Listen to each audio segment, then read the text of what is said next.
নমস্কার বন্ধুরা, কেমন আছো তোমরা সবাই? আশা করি তোমরা সবাই খুব ভালো আছো। আমি কিন্তু একেবারে ভালো নেই। তোমরা দেখতেই পাচ্ছ আমার চোখটার কি অবস্থা। আজকে সকালটা আমার কাছে বলতে পারো একেবারে দুঃস্বপ্নের মতো। সকালে ঘুম থেকে উঠেই দেখি চোখের এই অবস্থা। আসলে এটা হঠাৎ করে হয়নি।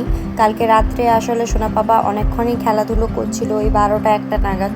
তো ও বারবার বলছিল যে ফোনে কার্টুন চালিয়ে দিতে, ও ফোন দেখবে। তো আমি ওকে ফোনটা দিইনি। আর অন্ধকারের ভিতরে আমি ঘুমিয়েছিলাম, সোনা বাবা হাতে ফোনটা ধরেছিল, তো ফোনটা আমার দিকে ছুঁড়ে দিয়েছে। তো ওই ফোনের কর্নারটা হচ্ছে গিয়ে আমার চোখে এসে লেগেছে। ও আসলে দেখে ছোড়েনি, অন্ধকার ছিল আর আমিও বুঝতে পারিনি যে ফোনটা একেবারে ও আমার মুখের দিকে ছুঁড়েছে। তো চোখে লেগে চোখের এই অবস্থা। চোখ তো ভীষণ পরিমাণ ব্যথা যন্ত্রণা করছে, চোখ একেবারে আমি খুলতেই পাচ্ছি না, এত ব্যথা যন্ত্রণা করছে। তো ঘুম থেকে উঠেছি আজকে 5টা থেকে ঘুম থেকে আমি উঠেছি। তো একদম ঘুম আসছিল না। তোমাদের দাদাভাই তো অনেক বকাবকি আমাকে করছিল যে উঠতে হবে না, ঘুমিয়ে থাকো, আমি উঠে বেলার দিকে রান্নাবান্না সব করব।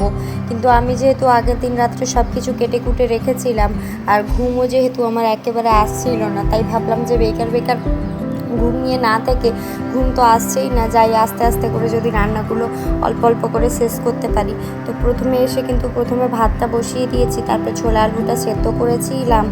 আর এখন হচ্ছে কি ছোলা আলুটা ভাজবো, পেঁয়াজ, শুকনো লঙ্কা, জিরে দিয়ে ছোলা আলুটা ভাজবো।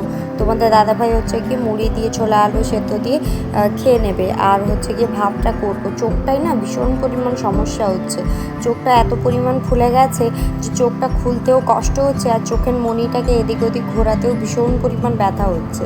তো দেখি রান্নাবান্না করে খাওয়া দাওয়া করার পরে যাব হচ্ছে গিয়ে একটুখানি ডাক্তার দেখাতে। কেননা চোখ বলে জিনিস, চোখের মতো জিনিস যদি প্রথম থেকেই ঠিকঠাক চিকিৎসা না করা হয়, তাহলে উল্টোপাল্টা ওষুধ তো এনে দেওয়া যাবে না বা খাওয়াও যাবে না। তো বেলার দিকে একটুখানি বর্ধমান যাব ডাক্তার দেখানোর জন্য। তো তাই ভাবলাম যে তোমার দাদাভাই তো সকালে উঠেছিল, যেহেতু ওরও চিন্তায় কালকে রাত্রে ঘুম হয়নি, অনেক রাতে ঘুমিয়েছে। তো সকালে না ওর ঘুমটা ভাঙেনি, আর আমি যে উঠে এসেছি ও একেবারে বুঝতে পারেনি। তো আমি উঠে রান্নাবান্না চাপিয়ে দিয়েছি। ওরা ওঠার আগে হচ্ছে গিয়ে রান্নাবান্নাটা আমি শেষ করে ফেলবো। তারপরে বাকি যেটুকু কাজ থাকবে ওগুলো শেষ করে একদম ব্রেকফাস্ট করে খাওয়া দাওয়া করে বেরিয়ে যাব হচ্ছে গিয়ে বর্ধমানের জন্য। আর তোমাদের দাদাভাই সিনিয়র হচ্ছে গিয়ে আজকে অফিসে আসবে না।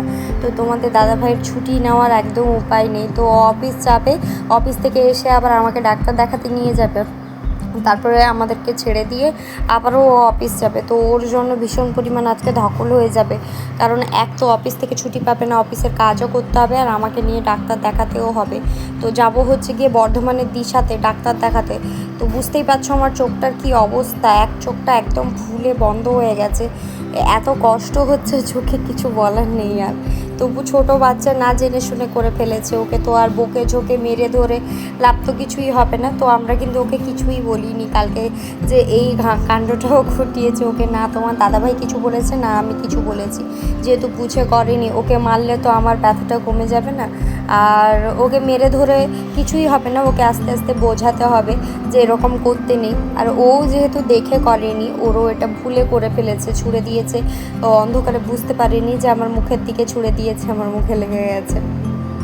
মাথায় বা অন্য কোথাও লাগলেও ঠিক ছিল, কিন্তু যেহেতু চোখে লেগেছে, চোখটা ভীষণ সমস্যাও করছে। তাই কিন্তু আমি দুদিন তোমাদের সঙ্গে একদম ভিডিও শেয়ার করতে পারিনি, কারণ ফোনের দিকে তাকাতেই পাচ্ছি না, এত পরিমাণ চোখের যন্ত্রণা হচ্ছে। তো আজকে ভাবলাম যে আজকে আমি একটু ভালো আছি, ডাক্তার দেখিয়ে ঘুরে এসেছি, আজকে আমি একটু ভালো আছি, তাই ভাবলাম যে ভিডিওগুলো করে রেখেছি যখন তোমাদের সঙ্গে শেয়ারই করা যাক। তো চলো ঝটপট করে বাকি রান্নাটুকুও করে নিই। ছোলা আলুটা ভেজে নিয়েছি, এখন হচ্ছে গিয়ে কুমড়োর তরকারি করব। তার আগে কিন্তু মাছগুলো সমস্তটা বের করব। মাছগুলো যেহেতু মাছের তেল, মাছের মাথা দিয়ে কুমড়োর তরকারিটা করব। আর করব হচ্ছে গিয়ে মৌরলা মাছ আছে, মৌরলা মাছ দিয়ে টক করব। তো তাই কিন্তু প্রথমে আমি হচ্ছে গিয়ে মাছগুলোই বের করে নিয়েছি। মাছগুলো বরফ ঝরানোর জন্য রেখেছিলাম, মাছগুলোই প্রথমে বের করে নেব। তারপর কুমড়োর তরকারিটা বসানোর পরে হচ্ছে গিয়ে মাছের টকটা করব। তো চলো ঝটপট করে বাকি রান্নাটুকুও শেষ করে নেওয়া যাক।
এখন এদিকে হচ্ছে গিয়ে কুমড়ো আলুর তরকারিটা হয়ে গেছিলো, তো ওটা তুলে রেখে দিয়েছি।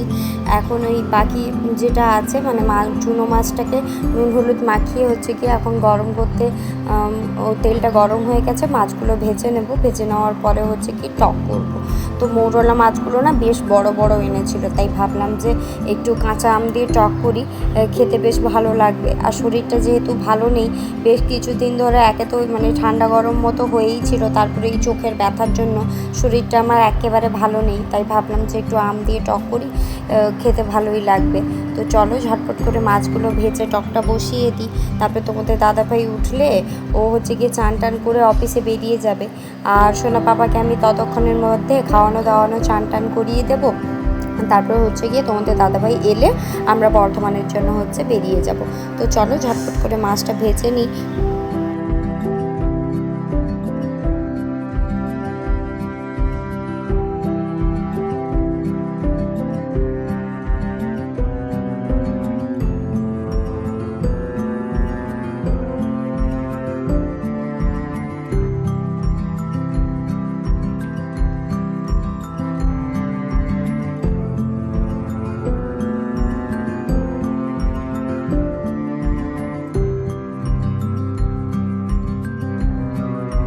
তোমাদের দাদাভাই কিন্তু অফিস বেরিয়ে গেছে, আর যাওয়ার আগে কিন্তু আমাকে একটুখানি কচুরি তরকারি এনে দিয়ে গেছিলো। তো কচুরি তরকারিও একটু নিয়েছি, আর একটুখানি চা নিয়েছি, কারণ রাত্রে তো আমার একদম ঘুম হয়নি, শরীরটা একদম ম্যাচ করছে, তাই ভাবলাম একটু কড়া করে চা করে খাই, তাহলে শরীরটা একটুখানি ভালো লাগবে। তো খাওয়া দাওয়া করার পরে হচ্ছে গিয়ে চান করব, চান করে হচ্ছে গিয়ে বেরিয়ে যাব। তো এখন দেখো আমরা কিন্তু বর্ধমান যাওয়ার উদ্দেশ্যে বেরিয়ে পড়েছি, মানে বলতে পারো শক্তিগড় ঢুকেই গেছি। তো এখন আর একটুখানি রাস্তা, তাহলে আমরা পৌঁছে যাব। আমরা যাচ্ছি হচ্ছে গিয়ে দিশাতে চোখ দেখাতে। আর এখানে তখন দাদাভাই দেখো ডিউটির পোশাকে ডিউটির গাড়িও নিয়ে এসেছে, মানে কোম্পানির গাড়ি। আর সোনা পাপা দেখো এখানে নার্সিং হোমে বসে বসে ওআরএস খাচ্ছে, আর ওকে কোলে নিয়ে বসে আছি। তোমাদের দাদাভাই ওয়েট করছে কখন আমাদের নাম ডাকবে। তো ডাক্তার দেখানো হয়ে গেছে। তারপরে বাড়ি এসে সকালে যে জামা কাপড়গুলো তোমাদের দাদাভাই কেচে দিয়ে গেছিলো ওগুলো সরিয়ে এখনকার জামা কাপড়গুলো মেলে দিচ্ছি। আর ডাক্তার হচ্ছে গিয়ে বললো চোখের পর্দাতে রক্ত জমা হয়ে গেছে, তো ওষুধ দিয়েছে, চোখের ড্রপ দিয়েছে, কিন্তু এটা কমতে বেশ অনেকটা টাইম লাগবে বলে বললো। ওই মিনিমাম 15 দিন মতো টাইম লাগবে। তারপরে 1 মাসের ওষুধ আর চোখের ড্রপ দেওয়া আছে। 1 মাস পরেও যদি এই মানে লাল দাগটা ফোলাটা বা ব্যথা যন্ত্রণা করে তাহলে আবার ডবল দেখাতে বলেছে। তো দেখা যাক কতটা কি হয়, আশা করি ওষুধ আর ড্রপ দিলেই তো কমে যাবে। তারপরে এখন এরকম সময় যে কেউ আসতেও পারবে না আমার কাছে। তো এই শরীর খারাপ নিয়ে এখন একদম আমার কি বলবো, একটার পর একটা লেগেই আছে। এই শরীর খারাপ নিয়েও কিন্তু ঘরের সমস্ত কাজ করতেও হচ্ছে। তোমাদের দাদাভাই অবশ্য করে দেয়, তবুও ছেলে মানুষও কতটুকুনি বা সাহায্য করতে পারবে বলো। সারাদিন সোনা পাপাকে রাখা হচ্ছে সবচেয়ে বড় কাজ। ও তো ভীষণ দুষ্টু হয়েছে, একদম কথা শোনে না, এদিক ওদিক পালিয়ে যায়, আর কিচ্ছু করার নেই। ওকে নিয়েই তো সমস্ত কিছুটা আমি ছোটো থেকে একা হাতে সামলেছি, তো এখনও ভাবছি সামলানো হয়েই যাবে।